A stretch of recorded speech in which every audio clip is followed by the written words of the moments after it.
Praise Lord. देवाच्या नावाला धन्यवाद करतो की देव महान आहे आणि आज देवानं आपल्याला दिवस दाखवून त्यांनी आशीर्वाद केलेला आहे. आणि आज पवित्र आत्मा आपल्या संगतीने काही गोष्टी बोलणार आहेत आणि या आपण त्या संदेशाकडे वळूया. आणि आजचा संदेशाचा शीर्षक आहे की येशू अद्भुत कार्य करतो. येशू अद्भुत कार्य करतो. तर या आपण त्या वचनातनं बघूया की पवित्र आत्मा आपल्या संगतीने काय बोलतो की आज जो पवित्र आत्मा आपल्याला शिकवू इच्छितो की येशू ज्या मार्गाने चालला, येशू काय सांगतो, ह्या सगळ्या गोष्टी आज पवित्र आत्मा आपल्याला शिकवणार आहे. आणि अद्भुत चिन्ह चमत्कार येशूनं कसे केले आणि आत्तासुद्धा होऊ शकतात. या प्रियानो आपण वचनाकडे जाऊया की मार्क शुभवर्तमान याचा 8वा अध्याय. आपण त्या पूर्ण अध्यायांवरनं आज पवित्र आत्मा आपल्याला काय शिकवू इच्छितो आणि आज आपण अध्यायाद्वारे बघणार आहोत. तर त्याचं पहिलं वचन काय सांगते आपण वाचूया. त्या दिवसात पुन्हा एकदा लोकांचा मोठा समुदाय जमला होता. बघा वचन सांगते त्या दिवसात लोकांचा समुदाय येशूच्या जवळ एकत्र झाले होते आणि जमला होता. कारण की येशू ख्रिस्त हा स्वर्गातनं आलेला एकुलता एक पुत्रा, जो परमेश्वर पित्याचा मुलगा, एक लेकरू म्हणून तो आपल्यासाठी आला. कारण की वचन सांगते की योहान 3:16 वचनाप्रमाणे की परमेश्वराने ह्या जगावर एवढी प्रीती केली की त्यांनी आपल्याला एकुलता एक जे त्याचा प्रिय पुत्र आपल्यासाठी दिला. कारण की त्यांनी आपल्या जगावर या सगळ्यावर लेकरांवर त्यांनी प्रीती केली.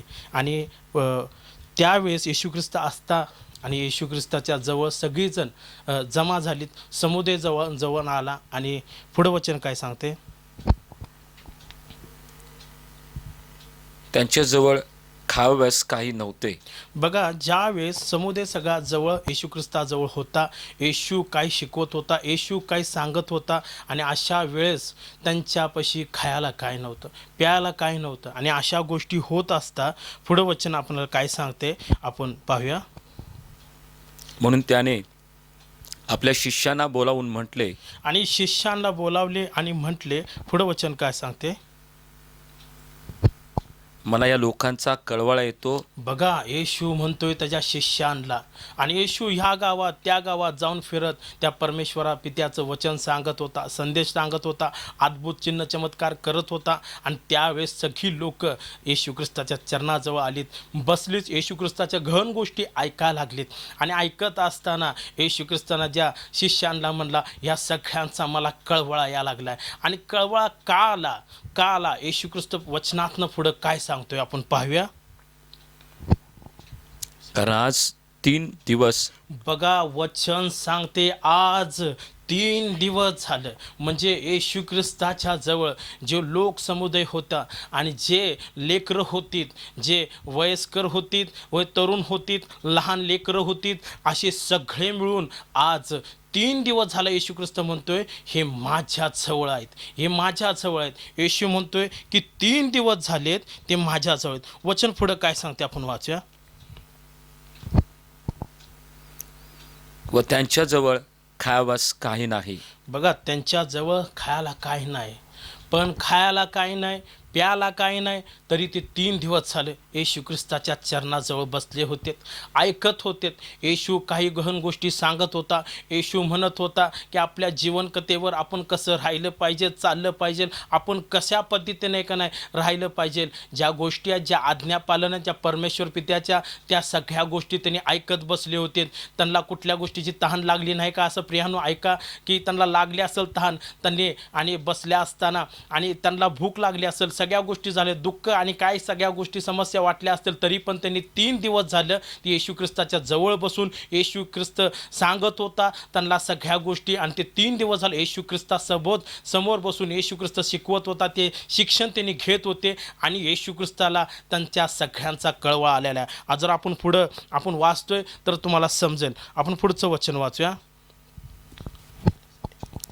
मी त्यांना उपाशी घरू लावून दिले, तर ते वाटेने कासावीस होतील.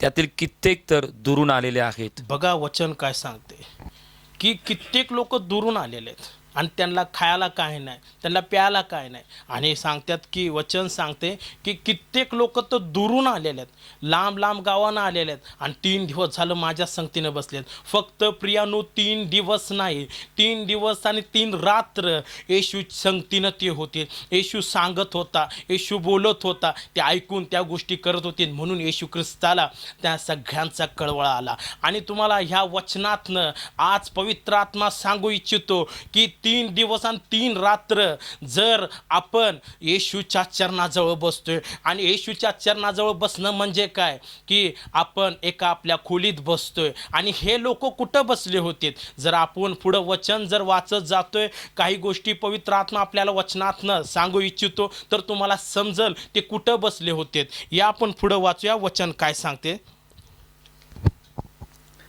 त्यांच्या शिष्याने त्याला उत्तर दिले, इथे अरण्यात तृप्त होतील. बघा वचन काय सांगते की त्याच्या शिष्यांना त्याला उत्तर दिले की येथे अरण्यात. आणि ते होते कुठे? अरण्यात.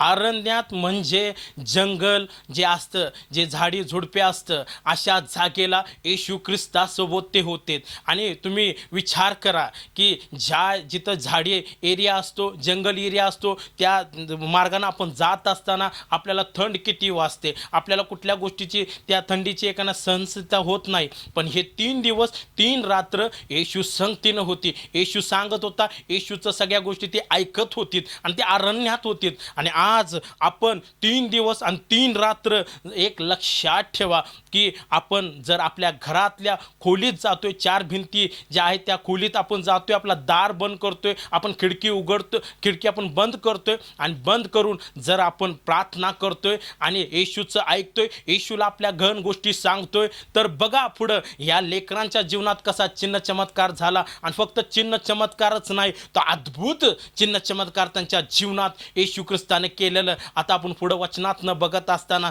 तुम्हाला समजून येईल माझ्या देवाच्या लेकरांनो. तर या वचन पुढचं काय सांगते वाचूया आपण. त्यांच्या शिष्याने त्यांना उत्तर दिले, त्याचे शिष्य त्याला उत्तर देतात, इथं अरण्यात हे तृप्त होतील. ते अरण्यात, ह्या जंगलात, ह्या जंगलवाडीत, इकडं डोंगर आहेत, तिकडं डोंगर आहेत, सगळं 40 साईडनं झाडे झुडपं आहेत, आणि अशा अरण्यामध्ये हे तृप्त होतील. पुढं वचन काय सांगते. इतक्या भाकऱ्या कुठून आणाव्यात, इतक्या भाकऱ्या कुठून आणावत, इतकं ह्यांना जेवण कुठून आणावत, ह्यांच्यासाठी आम्ही कसं करू, आम्ही काय करू. आणि ते प्रभू येशू ख्रिस्ताला ते उत्तर द्यायला लागलेत. हे प्रभू येशू ख्रिस्ताला ते उत्तर देत असता, आणि प्रभू येशू ख्रिस्त त्यांना उत्तर देतो बघा. आणि उत्तर देऊन त्या लेकरांच्या जीवनात कसं अद्भुत कार्य केलेलं तुम्हाला पाहायला मिळेल, तुम्हाला ऐकायला मिळेल. वचन पुढचं काय सांगते आपण वाचूया. त्याने त्यांना विचारले, आणि येशू त्या शिष्यांना म्हणतोय की हे बाबांनो, माझ्या शब्दाकडे कान द्या. तुम्हाला कान आहे ना, तुम्हाला डोळे आहे ना, तुम्ही पाहू शकता मी काय करतो बघा. आणि त्याने येशूनं त्यांना प्रश्न सांगितला. पुढं काय वचन सांगते आपण वाचूया. तुमच्याजवळ किती भाकऱ्या आहेत. येशू म्हणतोय तुमच्याजवळ किती भाकऱ्या आहेत, तुमच्याजवळ किती भाकऱ्या आहेत. आणि ते वचन ते पुन्हा येशूला उत्तर देतात बघा. ते म्हणाले 7. ते म्हणतात की 7. आणि जे 7 भाकऱ्या आहेत, आणि ते 7 भाकऱ्या त्यांच्याकडे होत्या. आणि प्रभू येशू ख्रिस्त वचनातनं त्यांना पुन्हा काय म्हणतोय बघा, आपण वाचूया पुढं.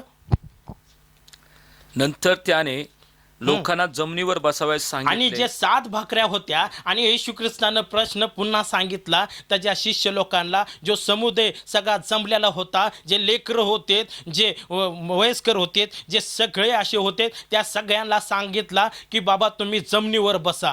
पुढं वचन काय सांगते. त्या 7 भाकरी घेतल्या, आणि त्या 7 भाकरी घेतल्यानंतर उपकार स्तुती करून त्या मोडल्या, आणि वर त्या आकाशाकडे बघून, जो आकाशाचा व पृथ्वीचा निर्माण करता जो देव आहे, त्याला सगळ्या गोष्टी शक्य आहेत. आणि येशूनं त्या भाकऱ्या घेतल्या 7, आणि आकाशाकडे पाहून, त्या परमेश्वराकडे पाहून, आणि वर बघून त्यांनी म्हणला की बाबा ह्या काय म्हणतोय बघा वचनातनं आपण. उपकार स्तुती करून त्या मोडल्या, आणि त्या उपकार स्तुती करून मोडल्या. देवाकडे त्यांनी कळवळा केला ह्या लोकांसाठी, आणि आशीर्वाद मागितला. आणि आशीर्वाद मागितल्यानंतर कसं अद्भुत कार्य होतंय आपण वचनातनं आपण पाहिल्यानंतर तुम्हाला प्रियानो समजेल. पुढं वाढण्याकरता आपल्या शिष्याजवळ दिल्या. बघा 7 फक्त भाकऱ्याच होत्या आणि लोक समुदाय, जर आपण हेडलाईन वाचतोय की 4000 माणसं होती आणि लोक होती आणि अशा सगळी लोक असताना त्यांचे मुलं बाळ, त्यांचे जे पत्नी असतील, त्यांचे नातेगोते असतील, असे सगळे मिळून कित्येक होतीत माणसं. पण आज हेडलाईन आपण बघतोय तर 4000 सांगते. पण एक लक्षात ठेवा की ते वाढायसाठी 7 भाकऱ्या होत्या आणि वाढायला सांगितल्यानंतर पुढं वचन काय सांगते? त्या मोडल्या व वाढण्याकरता आपल्या शिष्याजवळ दिल्या. येशूने त्या भाकऱ्या घेतल्या, मोडल्या आणि आपल्या शिष्यांना ते वाढण्यासाठी सांगितलं आणि शिष्यांनी ते घेऊन सगळ्यांना वाढायसाठी चालू केलं. आणि बघा कसं इथं अद्भुत कार्य झाले लोकांच्या जीवनामध्ये. पुढं वचन काय आणि सांगते? त्यांनी लोकांना वाटल्या. पुढं त्यांच्याजवळ थोडे लहान मासे होते. लहान मासे सुद्धा होते. त्यास त्याने आशीर्वाद देऊन तेही वाढाव्यास सांगितले. त्या माशांना सुद्धा वर आकाशाकडे बघून आशीर्वाद मागितला तो परमेश्वर पित्याचा आणि तेही सुद्धा वाढण्यासाठी सांगितलं. आणि सांगितल्यानंतर बघा ते 7 भाकऱ्या आणि 2 मासे या 4000 लोकांना कसा पुरवठा होतो आणि परमेश्वर कसा अद्भुत कार्य करतो. आणि आज आपण पुढे वचनातनं पाहत असताना देवाच्या लेकरांनो, आज तुम्ही विश्वासानं आज हे संदेश तुम्ही ऐकत असता, हे वचन ऐकत असता, तुमच्याही जीवनात अद्भुत कार्य परमेश्वर पित्याने केल्याशिवाय सोडणार नाही. बघूया आपण ह्यांच्या जीवनात कसं अद्भुत कार्य झालं. आपण पुढे वाचूया. थोडे लहान मासे तेथे होते. त्यास त्याने आशीर्वाद देऊन तेही वाढाव्यास सांगितले. पुढे वचन काय ते जेवून तृप्त झाले. बघा ते सगळं जे 7 भाकऱ्या होते, 2 मासे होते, सगळ्यांना वाढण्यात आले आणि ते जेवून तृप्त झाले. फक्त 7 जे भाकऱ्या होत्या, 2 मासे होते आणि ते सगळे तृप्त झाले. किती लोक होते आणि परमेश्वरानं कसं अद्भुत कार्य केलं पाहूया आपण. पुढे वचन काय सांगते? ते जेवून तृप्त झाले व उरलेल्या तुकड्यांच्या 7 पाट्या त्याने भरून घेतल्या. बघा जेवलेत, खाल्लेत, पिल्लेत आणि तुम्हाला सांगायचं म्हणलं की कुणाला सुद्धा कमी पडलं नाही. कुणी सुद्धा असं की मोकळ्या पोटानं उठलं नाही आणि सगळीजण पोट भरून खाऊन. आणि पुढं वचन सांगते की देवाच्या लेकरांनो 7 पाट्या भरण्यात आल्या. असा जीवनात देवबाप एक अद्भुत कार्य करू शकतो. पण तुमच्याही जीवनात अद्भुत कार्य होऊ शकतं देवाच्या लेकरांनो. आणि तुम्ही आज निर्णय जर घेतायसा की जसं हे लेकरं 3 दिवस आणि 3 रात्र जे परमेश्वर पित्याच्या, जे येशू ख्रिस्ताच्या ज्या गोष्टी ऐकून ते बसत होते, ऐकत होते आणि ऐकून त्यांना येशू ख्रिस्ताला कळवळ आला आणि हे बसले होते, म्हणजे असेच बसले नव्हते, तर हे 3 दिवस 3 रात्र उपास प्रार्थनेत बसलेले होते. आणि उपास प्रार्थना ही प्रार्थना लवकर ऐकली जाते आणि कसलेही बंधन असू दे, कसलेही कठीण बंधन असू दे, ते तुटले जातात देवाच्या लेकरांनो. पुढं वचन काय सांगते आपण वाचूया. तेथे सुमारे 4000 लोक होते. मग त्याने त्यास निरोप दिला. आणि 4000 लोक होते आणि येशू ख्रिस्तानं सगळ्यांना सांगितला, आता तुम्ही खाल्लेला आहेसा, परमेश्वर पित्यानं तुमच्या जीवनात अद्भुत कार्य केलेलं आहे आणि तुम्ही आता तुमच्या घरला तुम्ही जाऊ शकतासा. आणि सगळेजण आपापल्या घरला गेलेत, आनंदाने गेलेत, उड्या मारत गेलेत. आणि आज लक्षात ठेवा, जर तुम्ही ह्या लोकांसारखं जर तुम्ही सुद्धा उपास प्रार्थना आणि प्रार्थना करतायसा तर खरंच देवाच्या लेकरांनो तुम्हाला सुद्धा आनंद होणार. तुम्ही सुद्धा तुमच्या घरात उड्या मारणार, जिथं असाल तुम्ही तिथं उड्या मारणार. कारण की एक लक्षात ठेवा, जो जिवंत परमेश्वर आहे तो कधीच तुम्हाला सांगतो त्याच्या गोष्टी नाही अशा नाहीत. त्याच्या मुखातनं होय आणि होयच निघणाऱ्या गोष्टी आहेत. त्याला अशा कुठल्या गोष्टी अशक्य नाहीत. शक्य करणारा तो देव बाप आहे, अशक्य गोष्टी शक्य करणारा तो देव बाप आहे आणि तो सुद्धा तुमच्या जीवनात करणार. या आपण पुढं वचन काय सांगते की पवित्र आत्मा अजून काही सांगू इच्छितो. आपण पाहूया पुढच्या वचनातनं. मग नंतर लागलाच तो आपल्या शिष्यासह मचव्यात बसून दमुनाथा प्रांतात आला. आणि सगळीजण गेल्यानंतर येशू ख्रिस्त परत आपल्या मचव्यात बसून आपल्या शिष्यांना घेऊन तो दुसऱ्या गावाकडे जाण्यासाठी निघाला. पुढं वचन काय सांगते? मग पुरुष येऊन त्याच्याशी वाद करू लागले. बघा पुरुष येऊन सगळेजण आलेत आणि येशू ख्रिस्तानं चिन्ह चमत्कार केलेला होता. आणि ह्या सगळ्या गोष्टी माहीत असून सुद्धा येशू ख्रिस्ता संगतीने येऊन काय करायला लागलेत? वाद आणि विवाद घालायला लागलेत. आणि वादविवाद घालत असता पुढे येशू ख्रिस्ताला ती काय म्हणतात या देवाच्या लेकरांनो आपण वचनातनं पुढं बघूया आपण काय सांगते. आणि त्याची परीक्षा पाहण्याकरता हम्म त्याने त्याच्याजवळ आकाशातून चिन्ह मागितले. बघा, काही लोक असेच या पुरुषांसारखे असतात की येशू ख्रिस्ताकडनं का नाही आमच्या जीवनात मोठे मोठे अद्भुत चिन्ह चमत्कार व्हावं असं येशू ख्रिस्ताची परीक्षा पाहत असतात. हो, येशू ख्रिस्त करतो, येशू ख्रिस्त करतो, पण जी लोक या पुरुषांसारखं येशू ख्रिस्ताची परीक्षा पाहण्यासाठी जे पाहत असतात की होय आम्ही काही करतच नाही, आम्ही चुकीच्या गोष्टीत असतो, आपण सगळ्या ज्या पाप म्हणतात त्या पापाच्या गोष्टीत आपण असतो आणि सगळ्या गोष्टी असं करत असताना आपण म्हणतोय की येशू आमच्या जीवनात चिन्ह चमत्कार होत नाही आणि आमच्या जीवनात तू केलाच पाहिजे, आमची परिस्थिती बदललीच पाहिजे आणि असं झालं पाहिजे आणि तसं झालं अमुक तमुक ह्या गोष्टी आपण बोलत असतो. आम्ही 5 वर्ष झाले ख्रिस्तामध्ये, आम्ही जलमता आम्ही जे आमची खानदान आहेत ह्यातच आमची पिढी गेलेली आहे, पण आमच्या जीवनात शाप का, आमच्या जीवनात बंधन का, अशा गोष्टी त्या पुरुषांसारखं येशूला सांगत असतात आणि आपण पहिलं चुकतो, ह्या गोष्टीकडे लक्ष नसतं आणि त्या पुरुषांसारखं काय करतात की येशू ख्रिस्ताची परीक्षा पाहण्यासाठी येशू ख्रिस्ताला म्हणतात आम्हाला सुद्धा चिन्ह चमत्कार करून दाखव, आमच्या जीवनात सुद्धा एक ना बाबा आत्ता ह्या वेळेस अद्भुत कार्य झालं पाहिजे. पण येशू ख्रिस्त पुढं काय सांगतोय आपण वचनातनं वाचूया. वचन काय सांगते? तेव्हा तो आपल्या आत्म्यात विवळ होऊन म्हणाला. बघा, आत्म्यात येशू ख्रिस्त पुन्हा विवळ होऊन म्हणाला की तास सुद्धा मी मोठे चिन्ह चमत्कार केले आणि ह्यांनी माझ्यावर विश्वास ठेवत नाहीत, काय आमचे ऐकत नाहीत, काय उपास प्रार्थना नसते आणि फक्त चर्चला येणे जाणे असे काही लोकांच्या गोष्टी असतात या पुरुषांसारखं आणि चिन्ह चमत्कार व्हावं अशी अपेक्षा धरून येतात. म्हणून येशू ख्रिस्त अंतःकरणात वेळा झाला, कसं करायचं यांना कसं समजत नाही, ही पिढी का बदलत नाही आणि येशू ख्रिस्त पुढं काय करतोय बघा, वाचूया आपण वचनातनं. ही पिढी चिन्ह का मागते? मी तुम्हाला खचित सांगतो की या पिढीला चिन्ह मुळीच दिले जाणार नाही. एक लक्षात ठेवा, जे मला आता ऐकू पाहतात, जे मला पाहत आहात आणि जे ऐकायला लागलाय ते पवित्र आत्म्याचे शब्द आहेत. हे माझे नसून पवित्र आत्म्याचे शब्द आहेत, जे पवित्र आत्म्याने माझ्या अंतःकरणात ज्या गोष्टी घातल्यात आणि आज त्या प्रार्थनेपूर्वक मी तुमच्या समोर उभा राहिला असता, मी कुणाचा तर भाव आहे, कुणाचा तर लेकरू आहे, आज तुमच्या समोर मी उभा राहत असता माझ्या मुखातनं देवबाप तुमच्या संगतीने बोलू इच्छितोय की खरंच जर तुम्ही येशू ख्रिस्तावर विश्वास ठेवताय, त्याला आपला देव म्हणताय, त्याला आपण आपला प्रभू म्हणताय, तर एक लक्षात ठेवा, येशू म्हणतोय मी ज्या गोष्टी सांगतोय ते ऐका, मी ज्या गोष्टी तुम्हाला पाळायला लावतोय ते पाळा, मी जे आज्ञा पाळायला लावतोय ते पाळा. आणि येशू ख्रिस्त म्हणतोय ते माझ्या नसून त्या परमेश्वर पित्याचे आहेत. जर तुम्ही सगळ्या चुकीच्या गोष्टी सोडताय आणि तुम्ही माझ्या आज्ञाप्रमाणे चालतायसा, तर खरंच तुम्ही उपास प्रार्थना करतायसा, तर खरंच एक लक्षात ठेवा, कित्येक वर्ष तुम्ही दुःखात आचेला, कित्येक वर्ष तुम्ही त्रासात आचेला, तुमचं कामधंदा व्यवस्थित चालत नसेल, तुमची भांडण तंडण घरात तर लागत असेल, तुमची प्रीती नसेल नवरा बायकोंमध्ये, मुलां तुमची ऐकत नसतील, अनेक अशा काही समस्या असतील, तुमचा बिझनेस व्यवस्थित चालत नाही, तुमचा व्यवस्थित जो सगळ्या गोष्टी आहेत ते चालत नसतील, तर आज पवित्र आत्मा तुमच्या संगतीने बोलू इच्छितो की जी हे लेकरं येशू ख्रिस्ताच्या समोर बसली होती, 3 दिवस आणि 3 रात्र उपाशी बसून येशू ख्रिस्ताचं ऐकत होती, काही गोष्टी त्यांच्या सांगत असतील आणि येशू ख्रिस्ताला कळवळा आला आणि येशू ख्रिस्ताला कळवळा येत असता खरंच देवाच्या लेकरांनो, जर आजपासून तुम्ही तुमच्या अंतःकरणाला विचारपूस करताय, तुमच्या बुद्धीमध्ये तुम्ही आज विचार करून जर तुम्ही उपास प्रार्थनेत जातायसा आणि येशू ख्रिस्तापाशी रडताय, तुमच्या समस्या सांगताय, येशू सांगतोय त्या आज्ञा तुम्ही पाळताय, तर खरंच तुम्हाला सांगायचं म्हणलं की 101% नाही तर 1000% मी सांगतो तुमच्या समस्या बदलल्याशिवाय येशू ख्रिस्त राहणारच नाही, तो परमेश्वर पिता राहणारच नाही. मला विश्वास आहे देवाच्या लेकरांनो आणि आज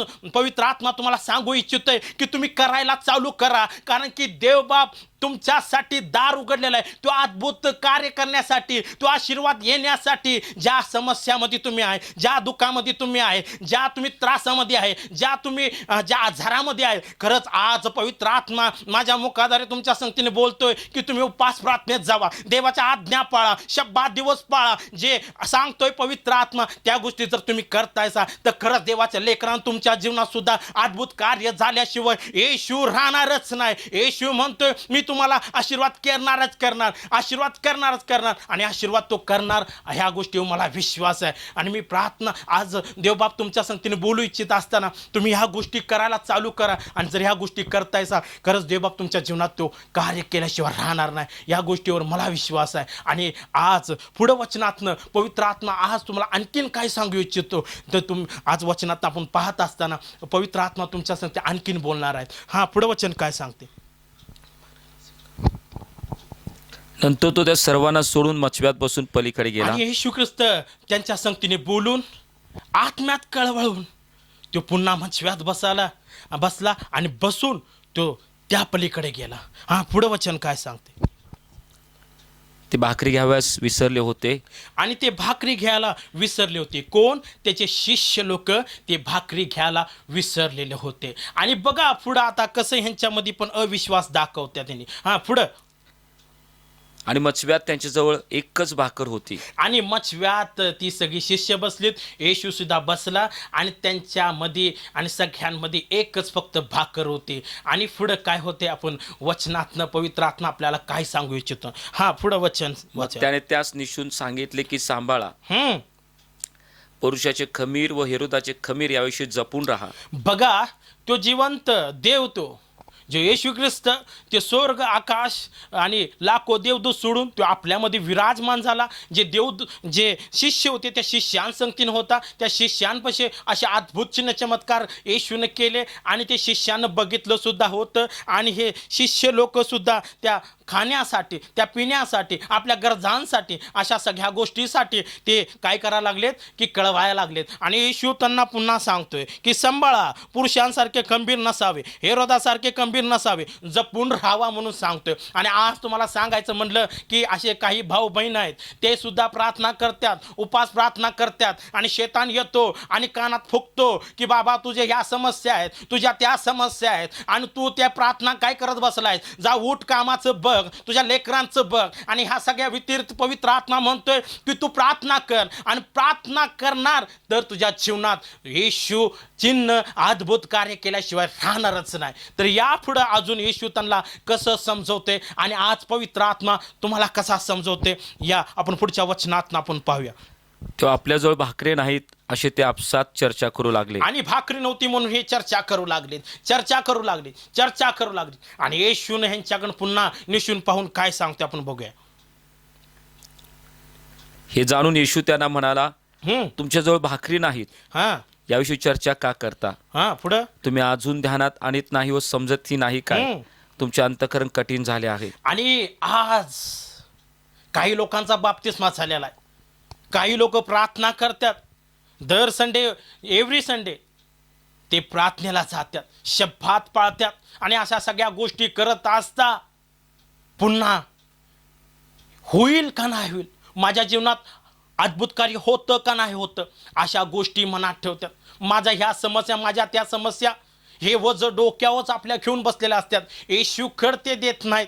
येशू म्हणतो 1 पेत्र 7 वचनाप्रमाणे सगळी चिंता तुम्ही माझ्यावर टाका, सगळी चिंता माझ्यावर टाका. आणि हे शिष्य लोक येशूच्या जवळ असताना सुद्धा ती चिंता आपल्यावर घेऊन बसले होते, की पोटाची चिंता ते आपल्यावर घेऊन बसलेले होते. मग येशू त्यांना सांगतोय की जपून राहावा, सगळ्या गोष्टी तुम्ही माझ्याकडे सोपवा, कारण की मी तुमचा भार वाहणारा तो देव आहे, आणि तुम्ही तुमचा भार तो माझ्यावर टाका. बघा मी घेतो का नाही घेतो. आणि त्यांना म्हणतोय तुम्ही जपून राहावा. आज ह्या शेवटच्या काळामध्ये आपण सुद्धा जपून राहिलं पाहिजे. आणि आज सांगत असताना पुढं वचन काय सांगते, या देवाच्या लेकरांनो, आपण पवित्र आत्मा आपल्या सांगते काय सांगते आपण पुढे वाचूया. तुम्ही अजून ध्यानात का आणत नाही व समजतही नाही, तुमचे अंतःकरण कठीण झाले आहे.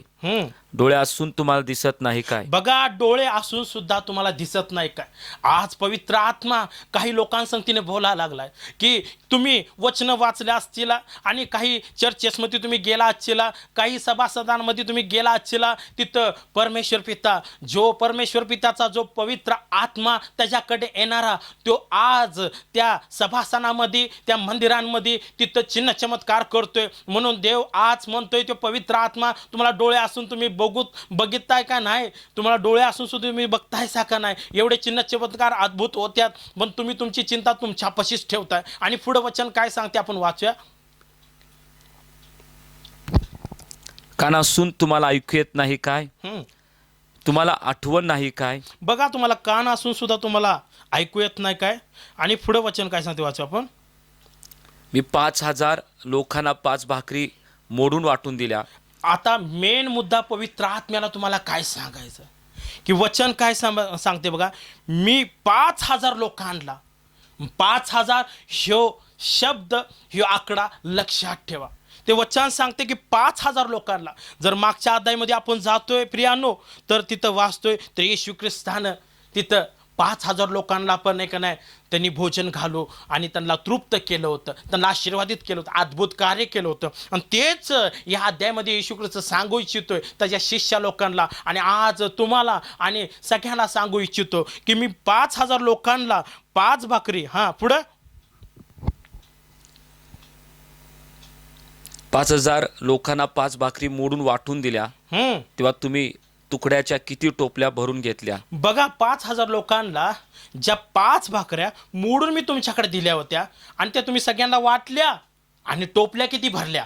बघा पुढे किती टोपल्या भरल्या आपण बघूया. त्याला म्हणाले 12. बघा, त्याचे शिष्य म्हणले की 5,000 लोकांना आम्ही वाटल्या आणि त्यातल्याने तुकडे राहिलेत, आणि त्याच्या प्रभू की 12 टोपल्या भरल्या असे ते येशू ख्रिस्ताला सांगतात. आणि येशू ख्रिस्त पुढे काय म्हणतोय बघा.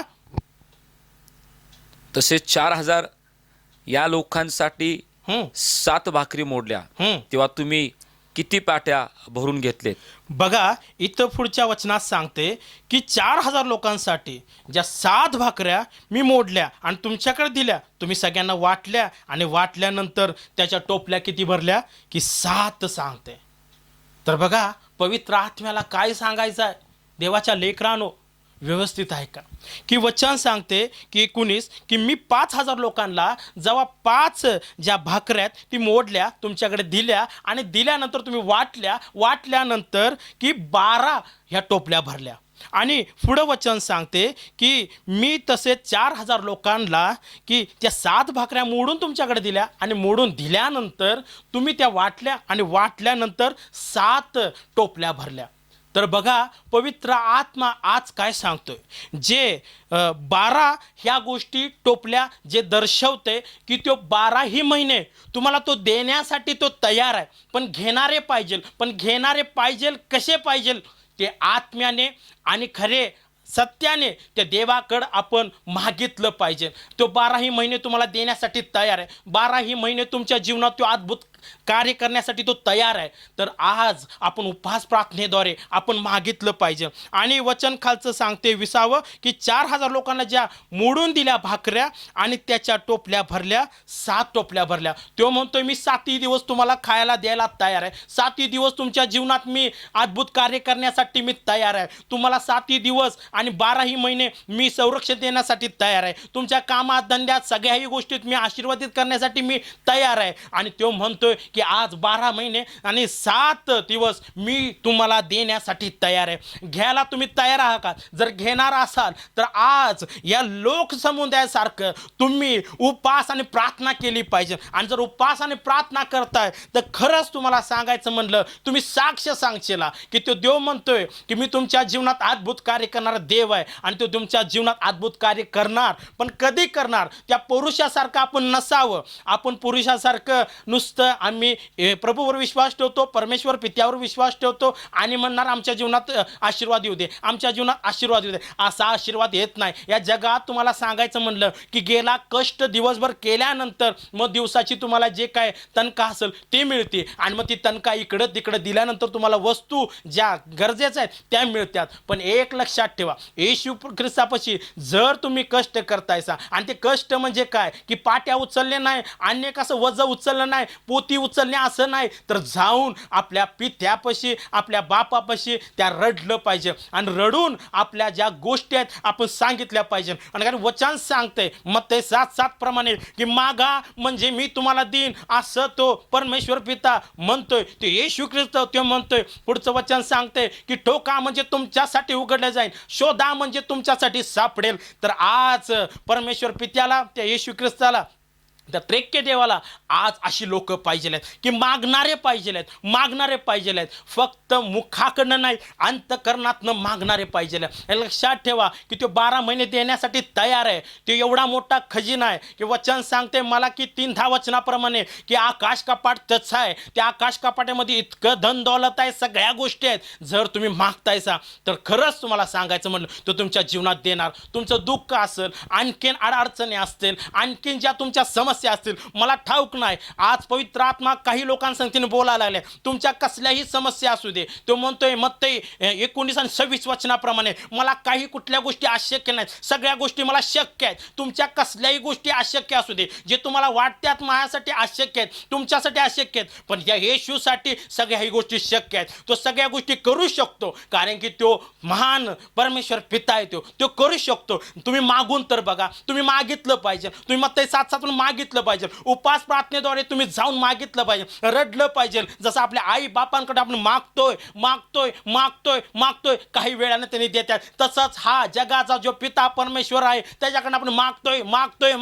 एक दिवस तो तुम्हाला देणार, जर तुम्ही त्या गोष्टीचा संयम धरताय. जसं ह्याने 3 दिवस 3 रात्र संयम धरला, त्या गोष्टी ऐकल्या, त्या गोष्टी पाळल्या, आपल्या गोष्टी सांगितल्या आणि सांगितल्यानंतर खरंच तुम्हाला सांगायचं म्हणलं की 12 टोपल्या भरण्यात आलं, 7 टोपल्या भरण्यात आलं. एक लक्षात ठेवा, तो 12 दिवस तुम्हाला देण्यासाठी तयार आहे, 7ही दिवस तो तुम्हाला देण्यासाठी तयार आहे. काय असे उदाहरणात आहे, या आपण त्यांच्याकडे जाऊया की बघा मोशे सुद्धा तो देवाचा सेवक होता, तो अडाणी होता. तो म्हणतो मी कसं बोलू, माझी जीभ जड आहे, मी करू शकत नाही, मी काही गोष्टी करू शकत नाही. तर परमेश्वर पिता म्हणतोय की तुझी जीभ तोंड जड आहे, तुझं जीभ जड आहे, हां मी त्याच्यात शब्द घालेन. आणि तो 40 दिवस 40 रात्र प्रार्थनेत उपास प्रार्थनेत बसला, देवाच्या सानिध्यात बसला.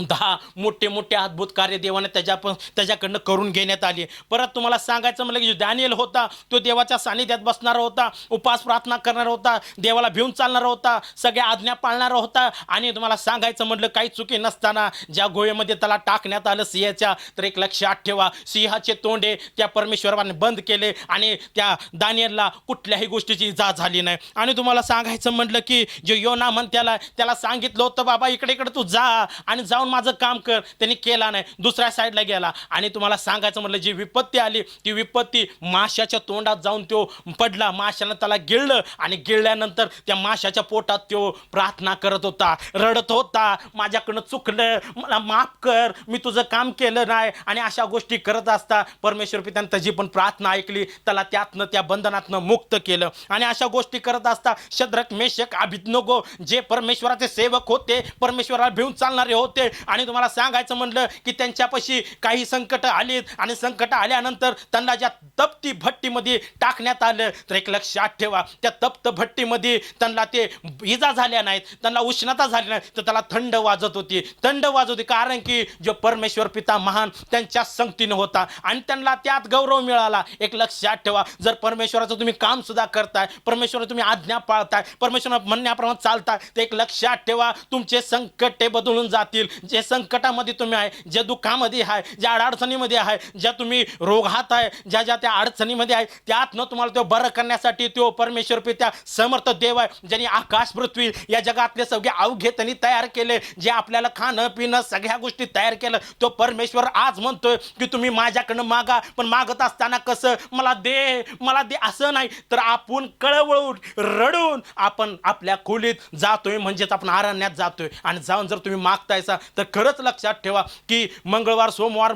जे आहे, जे वार आहेत, ते सोमवारपासून जे रविवारपर्यंत जे वार आहेत ते 7ही दिवस तो म्हणतो मी तुम्हाला देण्यासाठी तयार आहे. जे वर्षाचे जे वचन सांगते की बाबा तो 12ही महिने तुम्हाला तो देण्यासाठी तयार आहे. तर खरंच देवाच्या लेकरांनो जर तुम्ही मागतायसा तर तो बदलणारा देव आहे. सगळ्या गोष्टी तो बदलणारा गोष्टी आहेत. सगळे जे तुमचं सगळ्या जुन्या गोष्टी आहेत तो काढून टाकून तुमच्या जीवनातून नवीन गोष्टी देणारा तो देव आहे. आणि अशा जर गोष्टी तुम्ही करताय तर खरंच देवबाप तुमच्या जीवनात तो कार्य करतोय, खरंच तो तुमच्या जीवनात कार्य करतोय. जर तुम्ही आज तुमच्या अंतःकरणाला आज कठीण करत नाहीसा तर एक लक्षात ठेवा तो तुम्हाला तो आशीर्वादित केल्याशिवाय राहणारच नाही. खरंच तो महान आहे. खरंच काही काही लोकांसाठी देवबाप बोलणार, तो सगळ्यांना सांगणार. जर तुम्ही ऐकायसाठी जर ते एका खोलीत जर जाताय तर देवबाप तुम्हाला खरंच तो आशीर्वादित करणार. खरंच देवाच्या लेकरांनो, अशा गोष्टी करत असताना नोहा सुद्धा ते देवाच्या म्हणण्याप्रमाणे चालणारा सुद्धा होता आणि जे देवबाप सगळं नष्ट करून टाकणार होता. देवानं त्याला सांगितलं की बाबा काय म्हणला की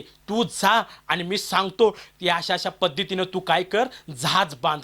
आणि तो जहाज बांधत असताना तुम्हाला वाटत असेल जहाज बांधणं लय सोपं, माझ्या कुटुंबाला घेऊन बांधणं लय सोपं. अहो कितींदा वेळा त्याला त्रास झाला असेल. ते जहाज बांधत असताना किती त्याला त्रास झाला असेल. ते झाडे अरण्यात जाऊन, जंगलात जाऊन झाडं कापून आणणं आणि ते व्यवस्थित त्या पद्धतीनं सगळ्या गोष्टीने जसं परमेश्वर पित्यानं सांगितलं त्या पद्धतीनं बांधणं किती त्रास झाला असेल. पण परमेश्वर पित्यानं त्याला सांगितलं पहिला, दुसरा आणि तिसरा मजला असे 3 मजलं बांध. म्हणजे काय दर्शवते की पिता, पुत्र आणि पवित्र आत्मा या गोष्टी दर्शवते की ते सांगतात. आणि नोहानं ऐकलं. आणि तुम्हाला सांगायचं म्हणलं, ज्या विपत्ती आली होती या जगावर आणि ते विपत्तीपासून त्याचं कुटुंब तो वाचला गेला. आणि आज लक्षात ठेवा, तुम्हाला सांगायचं संकटात तुम्ही आजचीला शेतान तुमच्यावर काय करायचा प्रयत्न करत असेल ते लक्षात ठेवा, हर एक संकटातनं तो वाचणारा देव आहे. म्हणून तुम्हाला सांगायचं म्हणलं ते त्रैक्य देवाचं तुम्ही ऐका. सजासजी 3 पदरी दोरी तुटत नाही. तसंच हे त्रैक्य देव हे कधीच तुम्हाला सांगायचं म्हटलं की ते बदलत नाही. त्यांच्या जीवनात होय आणि होयच आहे. खरंच देवाच्या लेकरांनो, या गोष्टी जर करताय तुम्ही तर देवबाप तुमच्या जीवनात आशीर्वादित करीन. तर खरंच या आपण देवाच्या सानिध्यात आपण जाऊया आणि देवाला आपण समर्पण करूया. ज्या जागेला तुम्ही आहेसा देवाच्या लेकरांनो, शक्य असेल तर आपण आपल्या गुडघ्यावर येऊया आणि त्या देवाला आपण समर्पण करूया. खरंच आज देवबाप तुम्हाला स्पर्श करेल, त्याच्या उपस्थितीचा जाणीव तुम्हाला तो देईल. खरंच या आपण देवाला धन्यवाद करूया, धन्यवाद करूया, धन्यवाद करूया. आपण सगळेजण धन्यवाद करूया. बघा पवित्र आत्मा तुम्हाला सांगत असेल की काय गोष्टी तुम्ही बोलल्या पाहिजे, तर पवित्र आत्मा तुम्हाला आज बोलत असेल, सांगत असेल. या पवित्र आत्मा जो सांगतोय आपण देवाला आपण धन्यवाद करूया. आपण स्वतः समर्पण करूया आपण देवाच्या सानिध्यात असताना. आणि आज एक लक्षात ठेवा, जे अंत करणारे, जे कोण कळवणारे लोक आहेत, आज देवबाप त्याला स्पर्श करेल, त्याला आशीर्वाद करेल. ओ धन्यवाद येशू, ओ धन्यवाद येशू. यस लॉर्ड, ओ यस लॉर्ड. ओ धन्यवाद येशू राजा. ओ निवारा कांतारा. ओ धन्यवाद येशू, ओ धन्यवाद येशू, ओ धन्यवाद. या आपण स्वतःला समर्पण करूया. तुमचा देह, तुमचा आत्मा त्या परमेश्वर पित्याच्या हातात आपण समर्पण करू. या आपले हात वर करूया आणि रडूया. आपल्या समस्यासाठी रडूया, आपल्या लेकरा मुलाबाळासाठी रडूया, आपल्या आई आणि बापासाठी आपण रडूया. आपल्या ज्या समस्या आहे, ज्या दुःख आहे, त्या दुःखासाठी आपण त्या परमेश्वर रडूया. या त्या परमेश्वर पित्याला सांगा तुमच्या घन गोष्टी. ओ धन्यवाद धन्यवाद. माझा येशू मला प्रिय फार, या जीवनात तोच आधार. माझा येशू मला प्रिय फार, या जीवनात तोच आधार. आपत्तीत विपत्तीत या जीवन यात्रे तो कधी न मला सोडणार. कसलेही संकट असू दे, आपत्तीत विपत्तीत या जीवन यात्रे तो कधी न मला सोडणार. जीवन प्रवास गती येते अनेक प्रतिकूल क्षण. हा जीवन प्रवास गती स्पर्श कर राजा. येते अनेक प्रतिकूल क्षण. दिवसा मेघ स्तंभ, रात्री अग्निस्तंभ, माझे वाटाडे प्रतिदिन.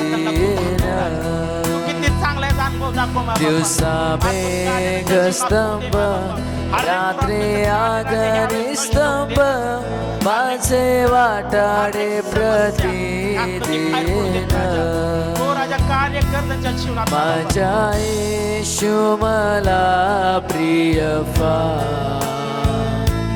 या जीवनात तोच आधार माझा येशू मला प्रिय या जीवनात तोच आधार तुमच्या शब्दांकडे आपतीत विपत्ती या जीवन यात्रे तो कधी न मला सोडणार आपतीत विपत्ती या जीवन यात्रे तो कधी न मला सोडणार तो कधी न मला सोडणार कधी न मला सोडणार. या देवाचे प्रिय लोक, मी तुमच्यासाठी प्रार्थना करतो. हो धन्यवाद माझ्या बापा. ओ आकाश व पृथ्वी निर्माण करणाऱ्या देवा, या जगातले अवघे सगळे निर्माण करणाऱ्या देवा, तुझ्यासारखा कोणी नाही आहे, तुझ्यासारखा कोणी होऊ शकत नाही आहे. आणि आज तू म्हणतोय लहानातल्या लहान एकाचा सुद्धा नाश व्हावा नाही, लहानातल्या लहान एकाला सुद्धा दुःख नको, कष्ट नको, अशा सगळ्या गोष्टी तुला राजा हव्या आहेत माझ्या बाबा. आज राजा जे जे मला पाहू इच्छित आहेत, तुला पाहू इच्छित आहेत राजा, मी प्रार्थना करतोय सगळ्यांसाठी. सगळ्यांना समस्यातनं बाहेर काढ माया बापा, दुःखातनं बाहेर काढ माया बापा. हर एक त्यांचे रोग बरे होऊ देत माया बापा.